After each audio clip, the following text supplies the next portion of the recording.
In 2022, I met En representatives 2022, me reuní con representantes del Kremlin para una conversación secreta en Moscú, y me hicieron esta pregunta. Preguntaron cómo tratar con políticos locos que han perdido el contacto con la realidad, que no tienen idea de lo que realmente sucede sobre el terreno. Y respondí, no se puede tratar con este tipo de personas. Es imposible. Tienen que ser expulsados del negocio. Necesitamos una nueva élite, y este es un proyecto para 20, 25, 30 años. new elite, and this is a project for 20, 25, 30 years.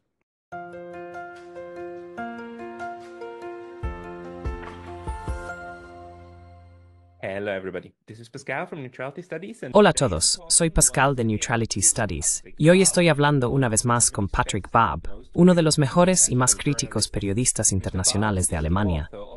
El señor Babb es el autor del libro más vendido en alemán en ambos lados del frente. Solo ha aparecido en alemán, pero ese sería el título traducido. En este libro comparte sus experiencias viajando al Donbass. También trabajó durante muchos años como consultor de Brave Mortial al norte de Alemania, en la era, y solía trabajar como profesor en universidades diferentes. Patrick, bienvenido de nuevo. Universities. Patrick, welcome back. Hello, Pascal. Hola Pascal, y gracias por invitarme a tu canal. Es un gran honor para mí. Great honor for me. Well, it's great having you, and it's great having you in English. The last talk we Es genial tenerte aquí, y es genial tenerte en inglés. La última charla que hicimos fue en alemán, y luego se tradujo, pero esta vez dijimos que lo haríamos al revés. Dijimos que queríamos centrarnos un poco en el Donbass y el nivel local dentro de este conflicto, porque, como hablamos por correo electrónico, mi interpretación es que tenemos al menos 3 conflictos diferentes en marcha, ¿verdad? En un nivel, tenemos una gran guerra estructural entre Estados Unidos, la OTAN y Rusia. Luego tenemos una guerra bilateral de disparos entre Rusia y Ucrania. Pero luego, en el tercer nivel, también tenemos una guerra civil, o tuvimos una guerra civil dentro de Ucrania, en estas regiones del Donbass, ¿verdad? Eso estuvo ocurriendo durante mucho tiempo, y has estado trabajando mucho con el Donbass. Sin embargo, me dijiste en el intercambio de correos electrónicos que ves al menos 5 conflictos. ¿Podrías decirme cómo ves estos niveles? Could you tell me how you see these levels?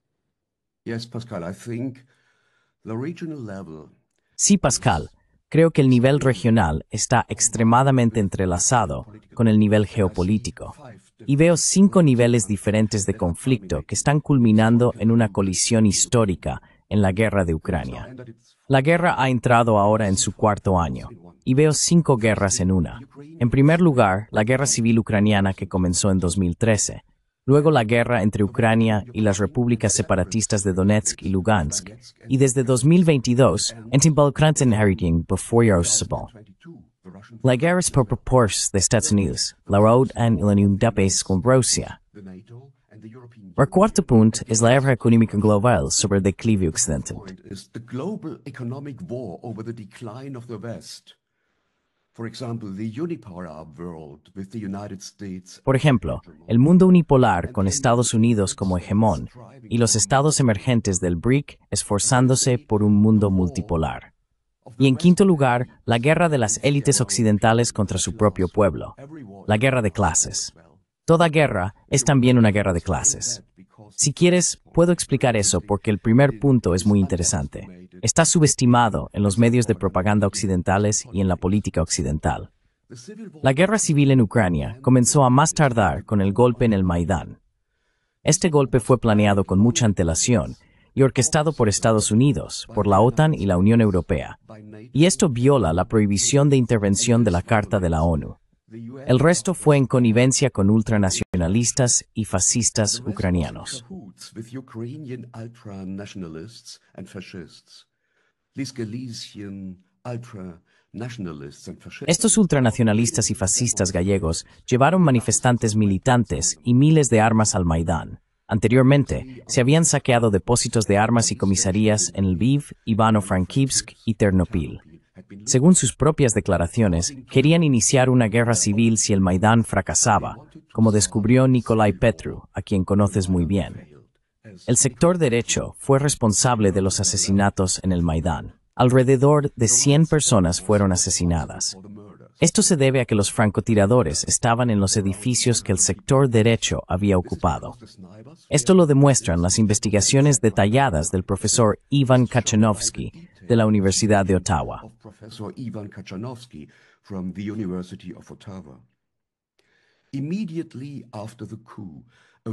Inmediatamente después del golpe, una ola de violencia se extendió por todo el país, particularmente en el este de Ucrania, donde vivían personas de origen ruso. Hubo ataques violentos con muchas muertes en Odessa, Mariupol, Zaporilla y otras ciudades. Esto llevó a la formación de milicias de autodefensa en el este de Ucrania, que obtuvieron armas porque la policía y la milicia mostraron solidaridad con ellas, y unidades armadas desertaron. El gobierno central en Kiev confió en la violencia desde el principio y lanzó la llamada Operación Antiterrorista contra los insurgentes a partir del 6 de abril de 2014. Esto marcó el comienzo de una lucha contra la población en Donbass, en la que al menos 14,000 personas, incluidos 3,400 civiles, fueron asesinadas. In which at least 14,000 people, including 3,400 civilians, were killed by 2022, before the Russian attack. Para 2022, antes del ataque ruso, esto viola la prohibición del uso de la fuerza de la Carta de la ONU y hace posible hablar de un intento de genocidio. Los insurgentes respondieron proclamando las repúblicas de Donetsk y Lugansk, y estas secesiones fueron confirmadas por 2 referendos en mayo de 2014. Tal secesión de una parte de un país también es posible bajo el derecho internacional en contra de la voluntad del gobierno central. Occidente también había aceptado esto en Kosovo. El establecimiento de las repúblicas independientes de Donetsk y Lugansk marca el fin del proceso de guerra civil. Marks the end of the civil war process. The second stage began at the end of April 2000. La segunda etapa comenzó a finales de abril de 2014, la fase de la guerra entre Ucrania como parte beligerante por un lado y las repúblicas de Lugansk y Donetsk, que fueron apoyadas económica, política e indirectamente, también militarmente, por la Federación Rusa. El exsecretario general de la OTAN, Jens Stoltenberg, también confirmó esto al Parlamento Europeo el 7 de septiembre de 2023. Contrario a lo que dijo Stoltenberg, métonos stromnosas involucrales hasta febrero de 2022. Había un observador de Igor Girkenbra en Topol de Strelkov. Alguien de Wagner, no unidades imputables. There were Wagner mercenaries, but no regular units. The Minsk Agreement was an attempt. El acuerdo de Minsk fue un intento de darle a Ucrania un respiro, porque las unidades ucranianas estaban rodeadas por insurgentes cerca de Debaltseve en el invierno de 2014 a 2015, y para darle a Kiev tiempo para rearmarse, como explicaron la ex canciller alemana Merkel y el expresidente francés Hollande, nunca fue honrado por el lado ucraniano. En febrero de 2022, Rusia también abandonó el acuerdo de Minsk e intervino directamente al invadir Ucrania. Esto marcó el comienzo de la segunda parte de entre Ucrania por un lado y las repúblicas de Donetsk y Lugansk y la Federación Rusa por el otro lado. El tercer nivel es la guerra por delegación entre Estados Unidos, la OTAN y la UE y Rusia.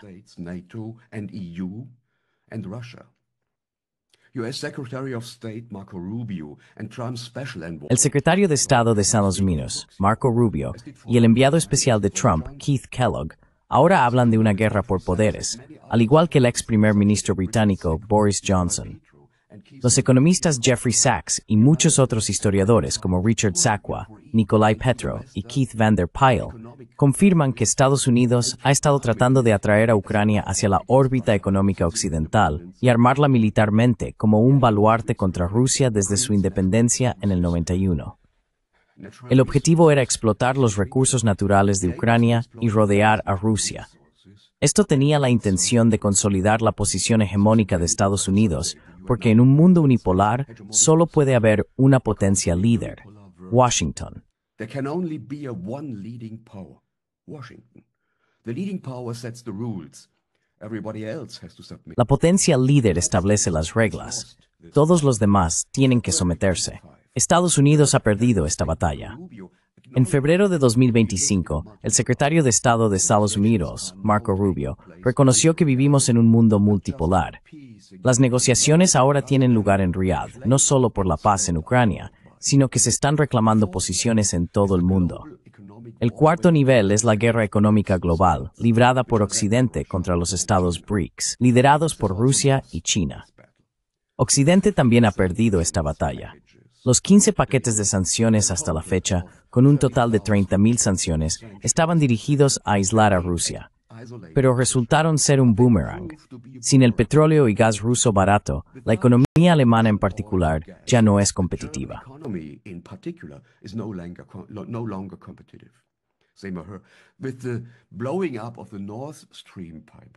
Con la explosión del gasoducto Nord Stream, de la cual el periodista Seymour Hersh culpa a su propio país, Estados Unidos, la trampa energética se ha cerrado para Alemania. Las sanciones no están teniendo efecto. La economía rusa es sorprendentemente robusta, y de las 193 naciones en la Asamblea General de las Naciones Unidas, solo 40 se han unido a las sanciones, mientras que 153 continúan cooperando con Rusia. No es Rusia la que está aislada, es Occidente. El Consejo Europeo de Relaciones Exteriores escribió, Occidente unido, dividido del resto. Mientras tanto, Rusia está expandiendo sus relaciones económicas con Asia. Se están construyendo nuevos rompehielos nucleares en San Petersburgo. Vi eso para hacer navegable el paso del norte para los petroleros durante todo el año.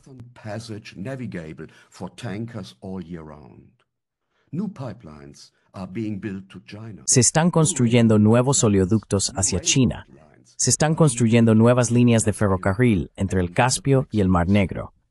A escala global, el poder económico se está desplazando gradualmente de Europa y Estados Unidos hacia el sudeste asiático. Allí viven más de 3.000 millones de personas. La participación de Estados Unidos y Europa en la creación de valor está disminuyendo, mientras que China, en particular, se está volviendo aún más fuerte económicamente. Estados Unidos está tratando de estabilizar su economía a expensas de los europeos. Como resultado, Europa se está convirtiendo en el patio trasero de Washington, pero también en el patio trasero de Rusia, que no podrá revertir su giro hacia Asia. El quinto nivel afecta a los contribuyentes en los países de la OTAN, especialmente en Europa, a los empleadores, empleados, pensionistas y a la clase media en su conjunto.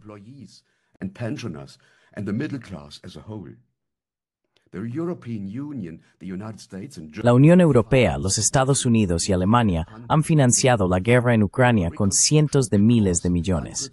La reconstrucción también costará cientos de miles de millones y se está gastando cada vez más dinero en armamentos. Este dinero falta en el consumo, la seguridad social, las pensiones, la educación y la infraestructura.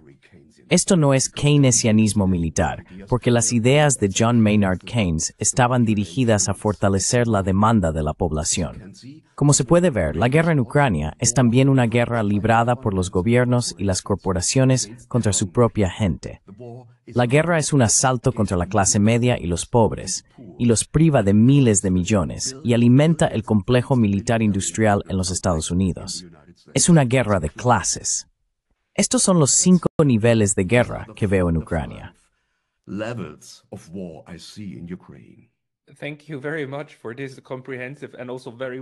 Muchas gracias por este resumen tan completo y también muy bien preparado que nos estás dando. Sé que dije que íbamos a hablar principalmente sobre el Donbass, pero debido a lo que acabas de decir, necesito preguntarte. Una de las cosas que realmente me asombra ahora es que después de todas estas sanciones fallidas contra Rusia y después de todo este baño de sangre que hemos visto y Europa estando dispuesta y lista para arruinarse en el proceso, ahora estamos en un punto donde Estados Unidos también intenta saquear y explotar aún más a Europa, ¿verdad? And to exploit Europe even more, right? Putting tariffs also on the Europeans who already lost their life. Poniendo aranceles también a los europeos que ya perdieron su fuente de energía con Rusia. Y por supuesto, el acuerdo mineral con Ucrania, que es la empresa más cruel y más neocolonial que he visto en mi vida imponerse a un Estado europeo, ¿verdad? Lo hemos visto con los europeos, haciéndolo en África y en Asia. No recuerdo que alguien haya intentado hacer algo así, como forzar a un Estado a renunciar a toda su riqueza a perpetuidad a una gran potencia en Europa. Me parece que esta guerra no solo estaba dirigida contra Rusia, también está dirigida contra Europa, al menos desde el lado de Estados Unidos. ¿Cómo lo ves? Europe, at least from the US side, or how do you see it? This is absolutely correct. And Esto es absolutamente correcto. Los responsables en Europa son las élites transatlánticas corruptas. Hicieron sus carreras sirviendo a los Estados Unidos más que a sus propios países, y fueron promovidos por el gobierno de los Estados Unidos. Por ejemplo, Annalena Baerbock tuvo que presentarse en Washington en un grupo de expertos y tuvieron que proporcionar su posición política para explicar su posición política. Luego, fue enviada de regreso para convertirse en ministra de Asuntos Exteriores en Alemania. Así que todas las élites políticas en Europa son parte de una élite política global que es lejos de servir a sus propios países. which are far from serving their own countries. Is this a result? ¿Es esto un resultado de la forma en que Europa, básicamente la Unión Europea, se desarrolló? Ya sabes. Y la forma en que los países europeos comenzaron a desarrollar estas organizaciones supranacionales como la UEP y organizaciones internacionales como la OTAN, donde de repente se abren posiciones, donde los individuos pueden ser más poderosos o más importantes, y las élites pueden ser más importantes dentro de las instituciones que dentro de sus propios países.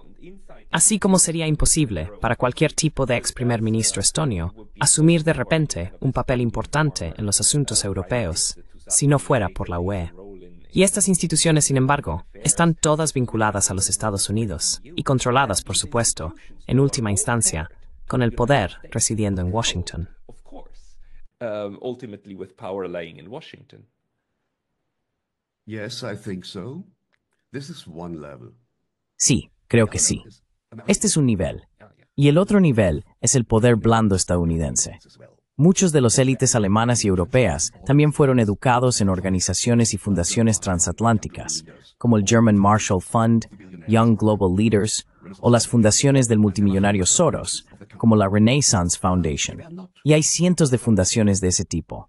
No fueron forzados. Reciben ofertas, reciben invitaciones transatlánticas a reuniones científicas, de investigaciones, w.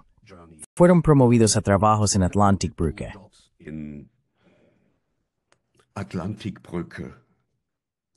And these organizations Y estas organizaciones están alineadas con los intereses estatales, los think tanks y las organizaciones no gubernamentales que son financiadas indirectamente por el gobierno.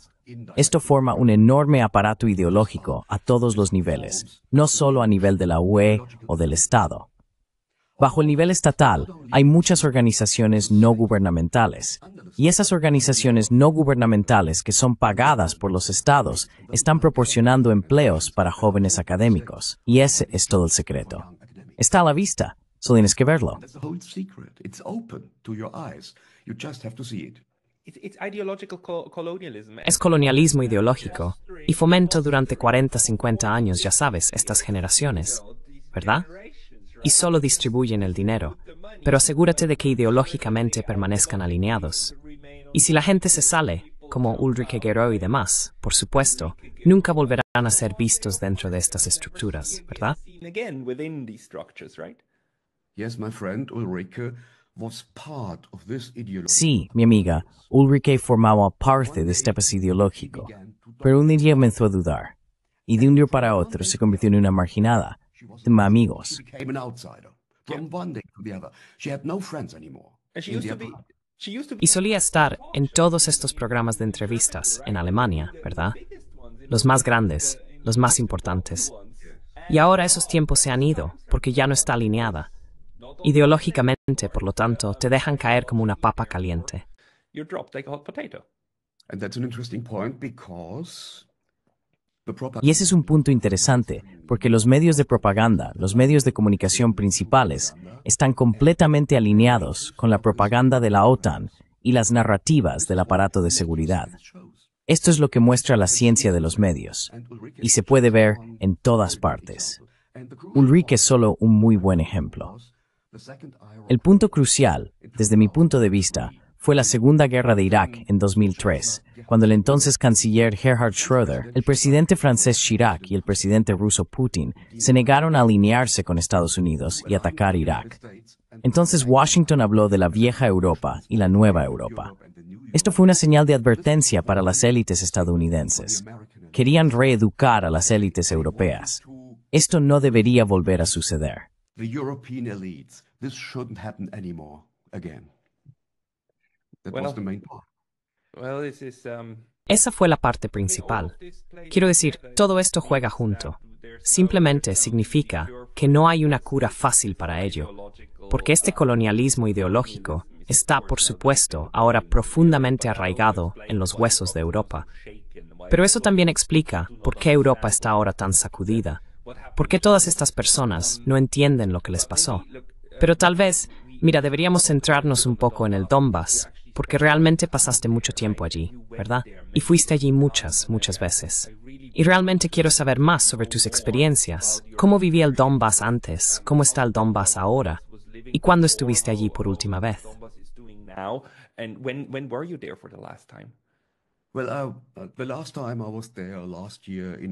Bueno, la última vez que estuve allí fue el año pasado, en octubre de 2023.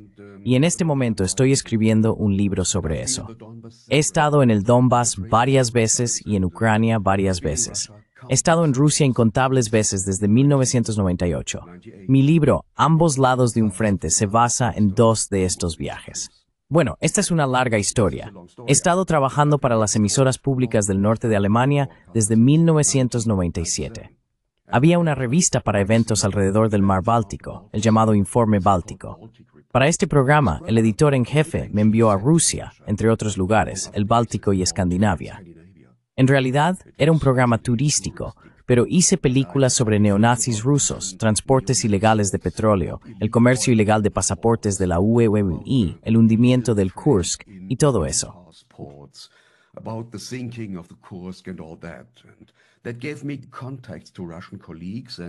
Y eso me dio contexto con colegas rusos y muchas personas en Rusia y Ucrania. Así que aprendí a investigar en Rusia y a encontrar mis propias fuentes. Esto hizo posible mi trabajo en Donbass. Por eso también sabía que la forma en que los medios occidentales retratan la guerra en Ucrania es esencialmente propaganda de la OTAN. Debemos tener en cuenta que esta guerra se desarrolla en 3 niveles. El primer nivel es el conflicto militar sobre el terreno. El segundo es la guerra económica contra Rusia. El tercer punto es la guerra de propaganda. Los medios no son neutrales en esta guerra de propaganda, sino que son parte de la guerra. Ese es un punto importante.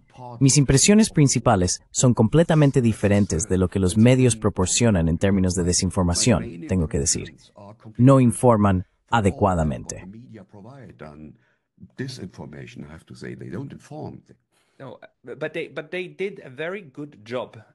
Pero hicieron un muy buen trabajo con su propaganda. Porque ya sabes, la propaganda soviética en los tiempos soviéticos era fácil de identificar para los ciudadanos soviéticos. Al menos hasta donde sé por las lecturas sobre esos tiempos y también los chistes que circulaban y demás. Pero la propaganda occidental es casi... No hay mucha gente que la identifique. Quiero decir, cualquiera que vea este programa, cualquiera que vea algunos de los otros programas, lo hace. Pero diría que probablemente alrededor del 70% al 80% en Europa cree que el marco general de lo que obtienes en ARD, ZDF, todas las compañías de radiodifusión alemanas, más o menos, es preciso, con algunos problemas. No comprenden cuán profundo fue el engaño o el control de la narrativa. ¿Cómo es el Donbass, por ejemplo? ¿Puedes darnos algunos ejemplos de cómo se retrató el Donbass en Occidente frente a lo que realmente es la realidad allí?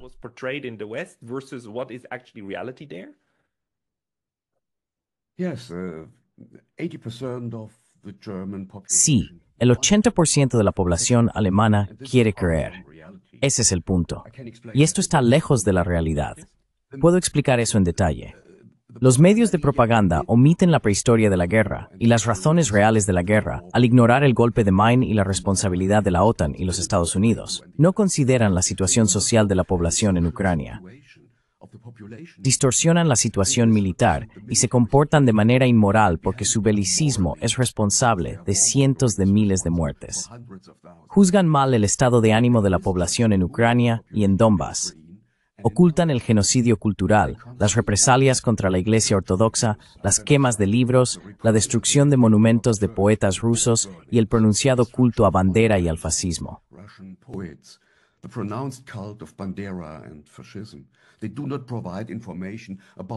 No proporcionan información sobre el efecto boomerang de las sanciones y la guerra económica contra Rusia, que el Occidente corre el riesgo de perder. No proporcionan información sobre los intereses geopolíticos de Estados Unidos, que ha estado dividiendo la región europea, la región euroasiática, durante más de 100 años, y quiere evitar la cooperación cercana entre Rusia y Alemania.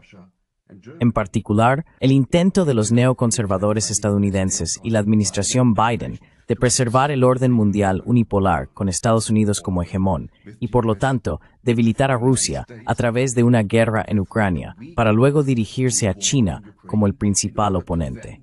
Minimizaron el peligro de un conflicto nuclear. Comparten la ceguera apocalíptica de nuestros políticos.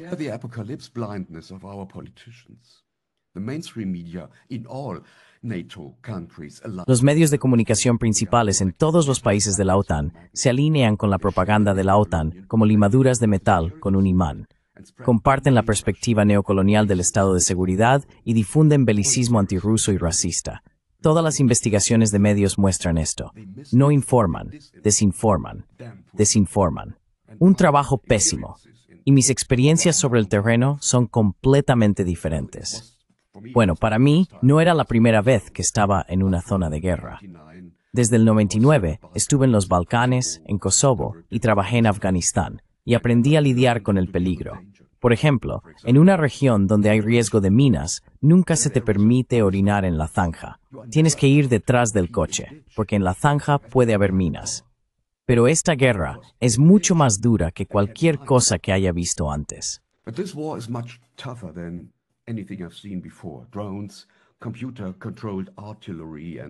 Drones, artillería controlada por computadora e inteligencia artificial han cambiado totalmente la guerra.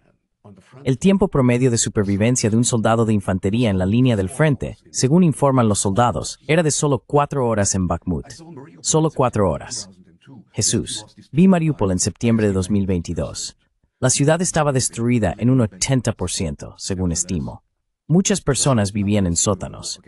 Sin embargo, Rusia no está librando una guerra contra la población civil.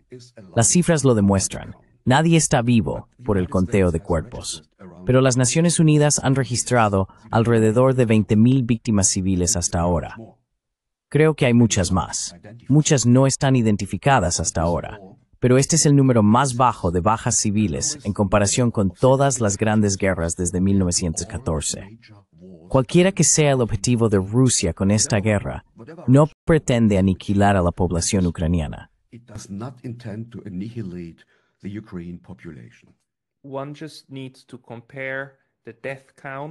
Uno solo necesita comparar el número de muertes de civiles que acabas de mencionar en Ucrania y Rusia también, y en la región de Kursk, y compararlo con las muertes en Gaza. Quiero decir, eso para mí es obviamente genocida. Y lo más loco es que los europeos siguen diciendo, oh no, no hay genocidio en Gaza. Y el caso de la Sea-Hawk por Sudáfrica contra Israel es ridículo, es lo que dicen. Y por otro lado, están apoyando un caso de genocidio en la Sea-Hawk por Ucrania contra Rusia. Esto es, sí, es otro nivel de intentar hacer que la realidad sea lo que quieres que sea. Pero estoy de acuerdo contigo. Quiero decir, Rusia está en primer lugar luchando contra el ejército de Ucrania, las fuerzas armadas, estos diferentes grupos que fueron integrados.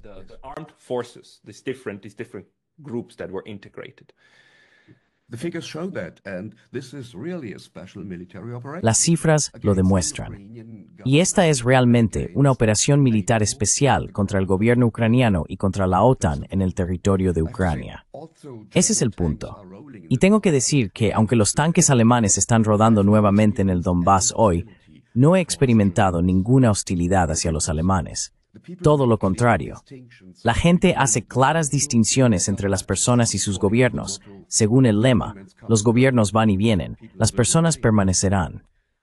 Pero en los puntos de control en la zona de guerra, esto es completamente diferente.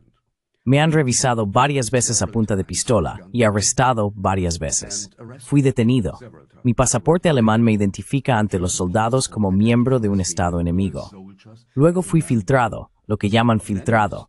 Eso significa que fui detenido e interrogado durante muchas horas. Por rusos en Rusia. Sí, absolutamente. Por los rusos, por las tropas rusas. Y bueno, frente a las armas. Y hasta ahora, todo ha ido bien. Pero en una zona de guerra donde miles han muerto, una vida humana ya no vale mucho. Luego tuve que darme cuenta de que la mayoría de las personas en Donbass no se sienten ocupadas por el ejército ruso, sino liberadas. Algunos de los soldados fueron recibidos con los brazos abiertos. Es difícil de imaginar en Occidente y contradice la propaganda de la OTAN. Es inexplicable. En Donetsk y Luhansk айтих мемрасрич проріч дездав, поранень лимт куртосе. Тільки муисти тявзетес. I've experienced this many times. After more than 10 years of shelling by Ukrainian artillery. Después de más de 10 años de bombardeos por parte de la artillería ucraniana, no debería sorprender que la gente vea su futuro del lado ruso. Los salarios son 3 veces más altos en Rusia. Hay un nivel de vida más alto. En ciudades como Mariupol o Zaporilla, unidades fascistas como el batallón Azov han estado acosando, golpeando, amenazando y arrestando a la población civil desde 2014. Testigos presenciales me lo han contado muchas veces. Desde que la población fue sometida a represalias, recibieron el ejército ruso como liberadores. Eso es fácil explicar.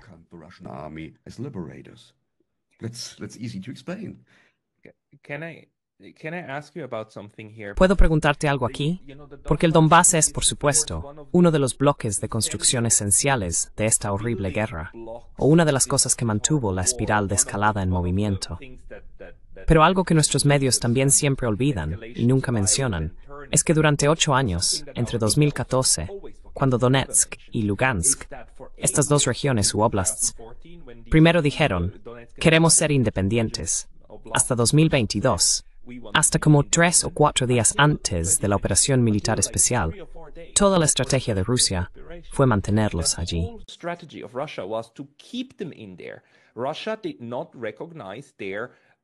Rusia no reconoció las declaraciones de independencia de estas regiones.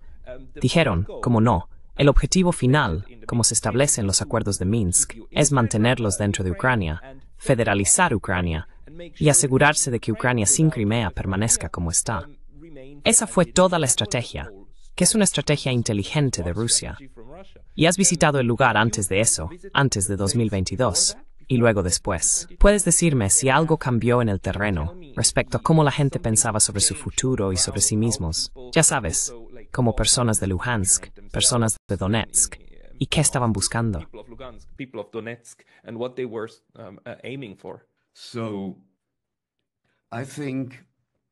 Así que creo que nada cambió. El resultado del bombardeo ucraniano por parte del ejército ucraniano durante años, más de 8 años en total, acercó a la gente en Donbass al lado ruso. La opinión general que escuché es que el Kremlin llegó demasiado tarde. Tenían que ayudarnos en 2014 y no en 2022. Esperamos demasiado. Putin llegó demasiado tarde. Esto fue un error.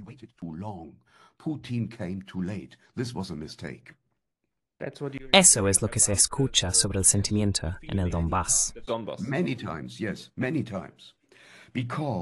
Muchas veces sí, muchas veces. Porque la gente dice que vemos morir a nuestros hijos, y la única ayuda posible puede venir de Rusia. El nivel de vida en Rusia es mucho más alto que en Ucrania, y no hay diferencia de idioma. Muchas personas en Rusia tienen familiares en Donbass porque esta fue una región industrial importante en la Unión Soviética. Muchas personas en el Donbass tienen familiares en Rusia, en San Petersburgo, en Kazán, en Moscú, en Rostov del Don. Así que las relaciones son muy cercanas y se conocen. Saben cómo viven a ambos lados de la frontera. Tienes que entender, todas las regiones al este del Dnieper llegaron a la República Soviética de Ucrania en 1922, porque el gobierno central de los bolcheviques en Moscú quería crear una zona única de administración para hacer navegable el Dnieper y para construir una gran planta hidroeléctrica cerca de Zaporilla, que comenzó a funcionar en Mowis II. Es fue el trasfondo. Así que estas eran personas rusas, no ucranianas. So these were Russian people, not Ukrainians. But when you were there Pero cuando estuviste allí antes de 2022, ¿alguna vez les preguntaste si se sentían ucranianos o rusos, o si se sentían ambos? Y eso también cambió a través de la guerra. Supongo que debió haber cambiado. change also through the war, I suppose it must have. No, it changed No, cambió mucho antes de la guerra. before the En el tiempo después del golpe de Maidán, cambió paso a paso en los años 2014, 2015 y 2016. Una mujer me dijo, nosotros también éramos ucranianos. ¿Por qué no nos dispararon? ¿Por qué dispararnos? 2015 and 16. A woman told me, we were Ukrainians as well. Why did they shoot us? Why shoot us? Why did they shoot us? And our children. ¿Por qué nos dispararon a nosotros y a nuestros hijos? Ahora, espero la paz con Rusia, alineándome con Rusia. Ese es el punto. Aligning with Russia. That's the point. Yeah, if you use that much violence Sí, si usas tanta violencia contra la población local, no puedes esperar ganarte sus corazones. Exactamente. Desafortunadamente, lo mismo es cierto a la inversa. Quiero decir, no hay manera de que Rusia pueda esperar que los gallegos y los ucranianos occidentales alguna vez los amen, porque, bueno, sí. because, well, Yes. Yes. And Russia don't want to conquer. Y Rusia no quiere conquistar el oeste de Ucrania. No quieren eso. Desde mi punto de vista, Ucrania se dividirá en dos, probablemente tres partes. Las regiones al este del Dnieper serán territorio ruso y el resto será un país neutral.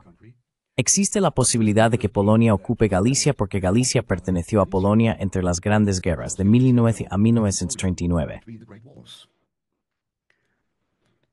Up from 1919 to 1939. although what we are recently hearing from Aunque lo que estamos escuchando recientemente de Polonia es que están bastante preocupados por la cantidad de ucranianos dentro de sus fronteras actuales. Así que parece que el gobierno actual no está interesado en integrar aún más ucranianos en su visión nacionalista de lo que debería ser Polonia. a view of what Poland should be. Yes. That's right. That's right. Así es, pero hay fuertes relaciones entre Polonia y el oeste de Ucrania, muchas amistades, pero también hostilidades históricas, porque los fascistas ucranianos mataron hasta 100,000 polacos en los años 43 y 44. In the years 43 and 44, up to 100,000 Poles. In a very crucial way. Una manera muy crucial, por lo que hay sentimientos encontrados en Polonia. Escuché a personas en Polonia decir, estamos ayudando a los ucranianos. Sí, ellos también nos ayudaron a They morir. helped us as well. They helped us to die.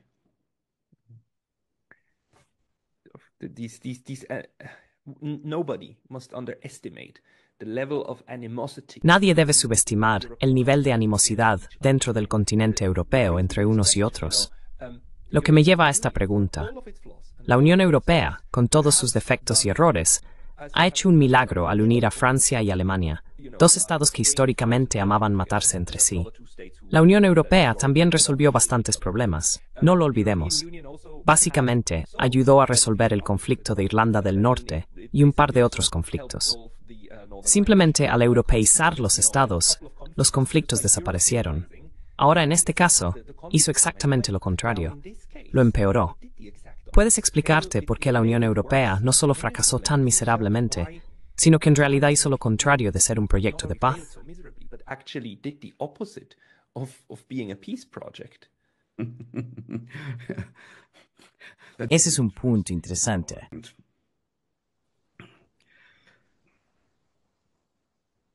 I think the European Union is approaching this Creo que la Unión Europea está abordando este conflicto, esta guerra, de manera incorrecta. Quieren prolongar la guerra y llevar a su propia población aún más profundamente en esta guerra en Ucrania. Y creo que estamos gobernados por jugadores que aceptan conscientemente el riesgo de una guerra nuclear en Europa. Y bueno, hay que tener en cuenta que Rusia es la potencia nuclear más fuerte del mundo. Y si Moscú cede bajo presión, Rusia usará la bomba atómica. Como informa el New York Times, el general Surovikin, el excomandante ruso en el Oblast de Kherson, ya estaba considerando esto en 2023. Ya hemos evitado por poco una guerra nuclear, un infierno nuclear, varias veces en esta guerra de Ucrania. La razón de este belicismo entre las élites políticas de la Unión Europea, esa era tu pregunta, es que quieren distraer de sus propios fracasos. They want to distract from their own failures. They have ruined their own countries. Han arruinado sus propios países, económica y políticamente, a través de la guerra y las sanciones. Se han maniobrado a sí mismos en un callejón sin salida. Esto se aplica especialmente a Alemania. Por lo tanto, la propaganda está destinada a desviar el foco de la agresión. Ese es el punto principal. La ira del pueblo por los agravios en sus propios países se está desviando hacia un enemigo externo, Rusia. Así es como las élites políticas occidentales quieren ganar tiempo para seguir gobernando. Ese es el punto. La Unión Europea ha fracasado completamente como proyecto de paz, como mencionaste, y se ha degenerado en una máquina de guerra. Se están tomando decisiones en el Parlamento Europeo que Rusia solo puede entender como una declaración de guerra.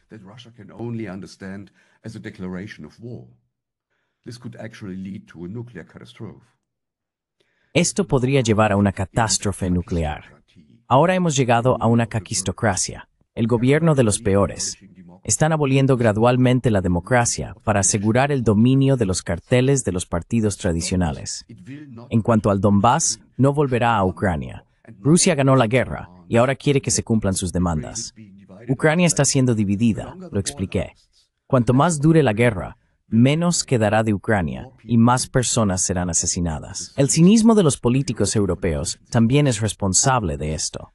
La Unión Europea podría y debería haber prevenido esta guerra, pero ni Berlín ni la EU iniciaron una sola iniciativa de paz.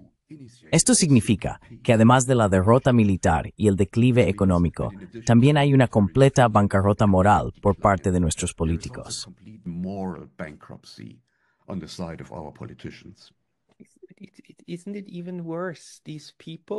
No es aún peor. Estas personas seguían diciendo, queremos paz, traeremos la paz a través de las armas. Las armas son el camino hacia la paz. Y no entienden. No tienen la capacidad mental para comprender que lo que están haciendo es empeorar la guerra. En lugar de usar medios pacíficos para lograr la paz, quieren usar medios de guerra para lograr la paz. ¿Y cómo lidias con personas que son tan ignorantes? Porque esto también es un problema para los estrategas militares, porque si asumes que el otro lado es racional, entonces puedes intentar ponerte en su lugar. Pero si tienes que entender que estas personas son completos idiotas, entonces, ¿cómo lidias con eso?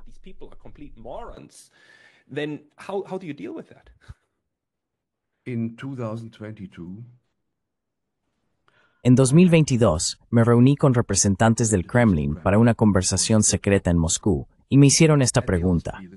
Preguntaron cómo tratar con políticos locos que han perdido el contacto con la realidad, que no tienen idea de lo que realmente sucede sobre el terreno. Y respondí, no se puede tratar con ese tipo de personas, con este tipo de personas. Es imposible. Tienen que ser expulsados del negocio. Necesitamos una nueva élite. Y este es un proyecto para 20, 25, 30 años. Y si observas a las élites académicas en Europa en su conjunto, especialmente en Alemania, en las universidades, en las escuelas, en las iglesias, en la esfera política, en los medios, todos piensan de la misma manera. Así que, la élite académica completa en Europa Occidental se ha vuelto loca. Ese es el punto. Bueno, en un momento así, recuerdo una frase de William Shakespeare. Es la plaga de los tiempos cuando los cocan a los ciegos. Y otra situación política es embrace penosos. And that's the political situation. And this is very dangerous. This is Esto es extremadamente peligroso, pero no lo sacaremos. Quiero decir, puedes ver ahora mismo cómo esta caquistocracia, cómo estas personas intentan asegurarse de que toda oposición potencial desde dentro sea eliminada, ¿verdad? En Rumania, ahora recientemente en Francia, he tenido una conversación con un periodista polaco que me dijo que en Polonia también, ya sabes, la oposición básicamente está siendo reprimida también a través de medidas tradicionales. Y si esto continúa, entonces no hay mucha esperanza para Europa, porque se arruinará a sí misma, obviamente, pero lo hará mientras se remilitariza, lo cual es aún más peligroso. ¿No es así?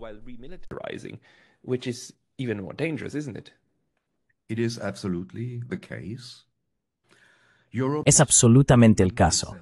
Europa se está arruinando, y esto terminará mal porque nos estamos convirtiendo en el patio trasero de los Estados Unidos y también de la Federación Rusa. Así que estamos quedándonos atrás en el desarrollo internacional. Tenemos un gran cambio hacia el sudeste asiático en el poder económico, un cambio en el poder económico, y estamos perdiendo terreno. La gente no ve eso. Han perdido el contacto con la realidad en Europa Occidental.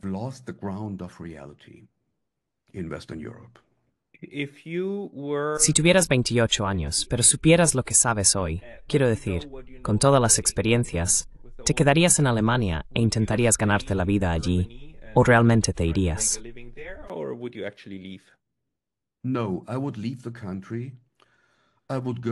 No, me iría del país. Probablemente iría a Suiza, Singapur o Hong Kong, o quizás a la Federación Rusa, a San Petersburgo. No me quedaría en Europa porque veo el declive en Europa, económica, política y en términos de libertades. Estamos perdiendo el terreno de la democracia. Hoy en día estamos viviendo en Alemania, en una especie de democracia de fachada, nada más.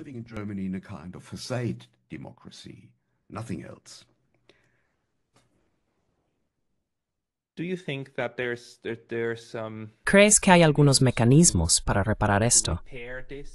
Quiero decir, en teoría las democracias deberían ser capaces de, una vez que realmente van en la dirección equivocada, ya sabes, la población comienza a entender que están sufriendo y luego eligen a los partidos de oposición para el poder, y por lo tanto puedes comenzar a corregir el rumbo. Quiero decir, Alemania tiene un gran partido de oposición, que es el AfD, ¿verdad? Y solían tener, en el Parlamento, en el lado izquierdo, a la Straßenwagenknecht, pero no lograron entrar de nuevo. Pero hay oposición. ¿Crecerá esta oposición?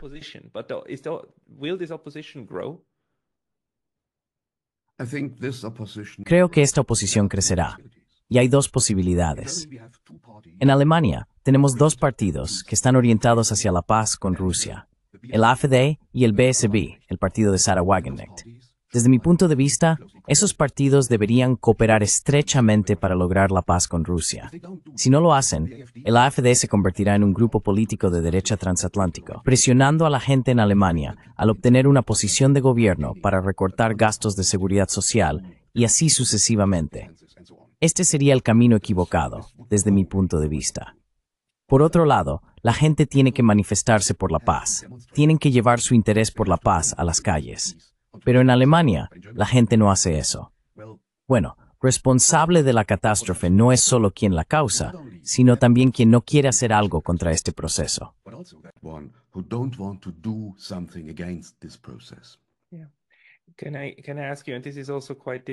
Puedo preguntarte, y esto también es bastante difícil, pero algo que me ocupa mucho en este momento mentalmente es esta cuestión sobre la rendición o capitulación.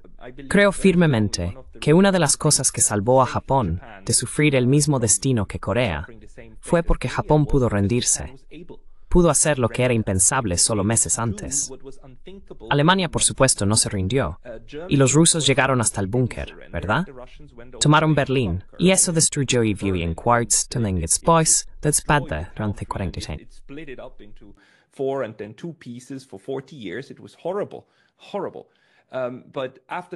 Fue horrible, horrible. Pero después de esta experiencia en Alemania, te viste obligado a rendirte y a dar un giro de 180 grados y aceptar que no, el régimen nazi era un régimen malvado y cometió las cosas más horribles. Y hoy Alemania acepta eso, ¿verdad? Cada alemán acepta que nunca jamás querrían eso. Pero es impensable que, de nuevo, la rendición pueda ser el camino hacia la paz. ¿Puedes explicarte por qué es así? Que la rendición no es un concepto en Europa en este momento para lograr la paz.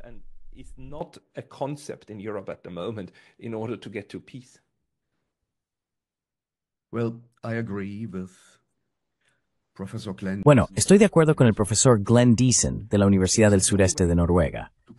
Dijo que la única manera de traer paz a Ucrania es que Occidente, la OTAN, Estados Unidos y Bruselas acepten las demandas rusas. Rendirse. Porque Rusia está exigiendo rendición. Exactamente. Porque los rusos continuarán luchando hasta que Ucrania confirme que este país se mantendrá neutral. Este es el punto principal, y las élites occidentales no aceptan eso, porque sus propias carreras están muy cerca de los belicistas en Estados Unidos, particularmente dentro del Partido Demócrata. No siguen a Donald Trump. Quieren esconderse y sobrevivir en el sótano hasta que Trump se haya ido, y esperan que la guerra dure hasta que Trump se haya ido, y no destruirán ninguna solución de paz. Es, por un lado, un problema psicológico. Son, de manera narcisista, disfuncionales. Es un pensamiento disfuncional. Viel contacto con la alrededor, en stavit brofurdoni of transatlantic ideology. Donald Trump is currently using a sledgehammer. Donald Trump está usando actualmente un mazo para destruir esa burbuja. Quiero decir, esto va a doler. Esto va a doler mucho. Quiero decir, psicológicamente a estas personas. Sí, bueno, no hablamos tanto sobre Donbass como quería, pero esto fue muy interesante, la forma en que conectamos, o tú conectaste estos diferentes niveles. Patrick, ¿quieres añadir algo más? Patrick, do you want to add something more? Yes. I can tell a bit more about Donbass. Puedo contar un poco más sobre Donbass, y bueno, ¿cómo está Donbass hoy? ¿Y cómo están las estructuras políticas hoy? Aprendí sobre el terreno que, en lo que respecta a las estructuras políticas, ahora se aplica la Constitución rusa. Según esto, los gobernadores provinciales en Donbass son nombrados por el propio presidente y son directamente responsables ante él. Esto también se puede ver sobre el terreno, por ejemplo, con el jefe del gobierno de la República Popular de Donetsk, Denis Pushilin. Por lo que puedo decir, sigue la línea general del Kremlin, nada más. Mientras tanto, otras regiones rusas han asumido patrocinios. Han asumido patrocinios para los 4 oblasts que han sido incorporados a la Federación Rusa. Which have been incorporated in the Russian Federation. And this means that Russian regions are actively... Y esto significa que las regiones rusas están proporcionando activamente asistencia para la reconstrucción, tanto militar, política, como económicamente. También me dijeron que el presidente Putin está supervisando en parte la reconstrucción él mismo. También estuvo en Mariupol y fue informado sobre cómo avanzaba la construcción de nuevos distritos, nuevas casas y nuevas urbanizaciones. También está enviando representantes para monitorear, por ejemplo, los precios de los alimentos. Es importante señalar que los 4 distritos siguen siendo zonas de guerra. Por lo tanto, se aplica la ley marcial y los comandantes militares están a cargo en última instancia. Esto también se refleja, por ejemplo, en el toque de queda. A las 10 p.m. ya no se permite estar en las calles sin un permiso especial. A diferencia de Rusia, los jóvenes todavía son reclutados para el servicio militar. In Russia, young men are still conscripted into the military. And my overall impression is that Y mi impresión general es que el Donbass está gobernado desde Moscú, pero el gobierno central cuenta con el apoyo de los funcionarios regionales y la población local. Sin embargo, esta es una excepción. Entre 2014 y 2022, la CIA y el Servicio Secreto Ucraniano SBU intentaron establecer una especie de organización de resistencia en el área de Melitopol. Este es un ejército secreto subterráneo que se suponía debía iniciar una guerra de guerrillas en caso de un ataque ruso. La ciudad de Melitopol está estratégicamente ubicada entre Rusia y Crimea, a medio camino entre el Dnieper y el mar de Azov. Y esta organización de resistencia tiene almacenes secretos de armas y explosivos, y todavía lleva a cabo ataques en el área de Melitopol. and still carries out attacks in the Melitopol area. I spoke to a man who, as a civilian, he was... Hablé con un hombre que como gerente administrativo civil fue el objetivo de un ataque. Perdió una pierna cuando explotó un coche bomba. Y creo que eso es interesante, pero tengo que añadir que cuando estuve en el Donbass, en el otoño del 22, algunas de las ciudades y pueblos estaban completamente destruidos. Mariupol, por ejemplo, estaba destruida, estimo, en un 80%. Largas colas por todas partes para la distribución de alimentos, niños perdidos, personas sin hogar, casas cerradas, fachadas quemadas y todo eso. Mientras tanto, se está reconstruyendo la infraestructura. Se están renovando los edificios de apartamentos, se han instalado nuevas ventanas en todas las escuelas, o se han construido nuevas escuelas.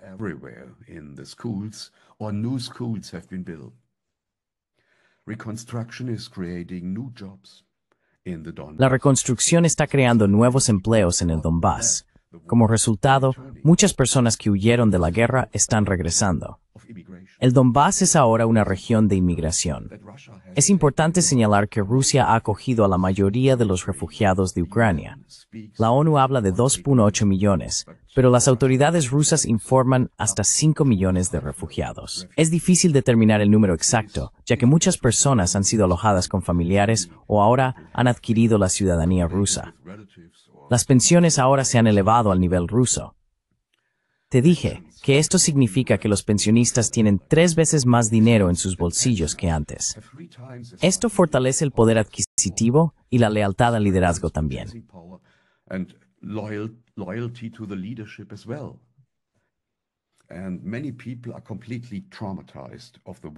Y muchas personas están completamente traumatizadas por la guerra.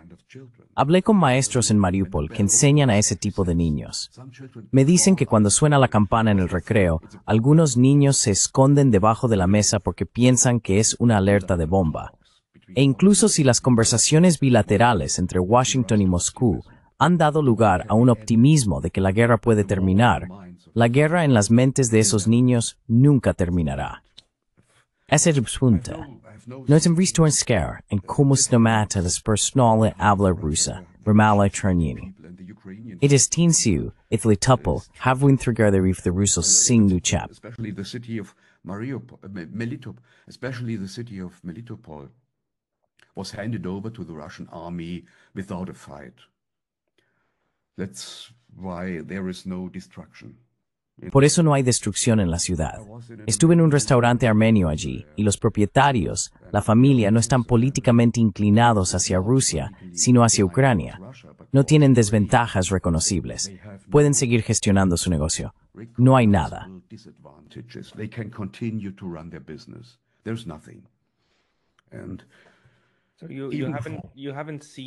¿No has visto ninguna desventaja sistemática para la población de habla ucraniana en el Donbass, ahora controlado por Rusia?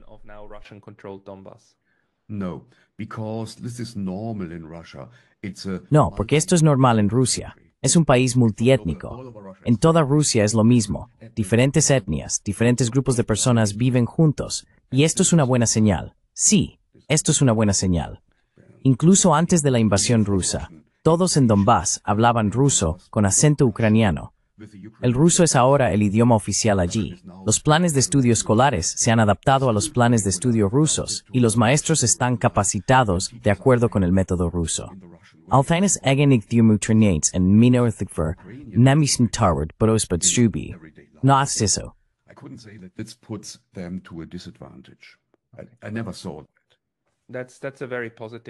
Eso es algo muy positivo. Y sabes, lo siento, pero estamos llegando a la marca de 1 hora, así que tenemos que detenernos en este punto. Pero si la gente quiere seguirte, también como la audiencia de habla inglesa, ¿publicas en inglés o principalmente en alemán? ¿O hay algún medio donde puedan leerte?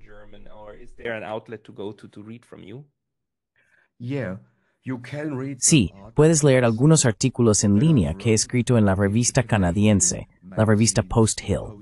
No muchos, pero algunos artículos. Principalmente estoy publicando en el idioma alemán. Está bien. Y pondré los enlaces a tus publicaciones en inglés y también en alemán en la descripción. Todos vayan y lean a Patrick. Realmente informa mucho y reflexiona mucho. Y te agradezco mucho por todos los conocimientos de hoy. Muchas gracias. Fue un placer hablar contigo.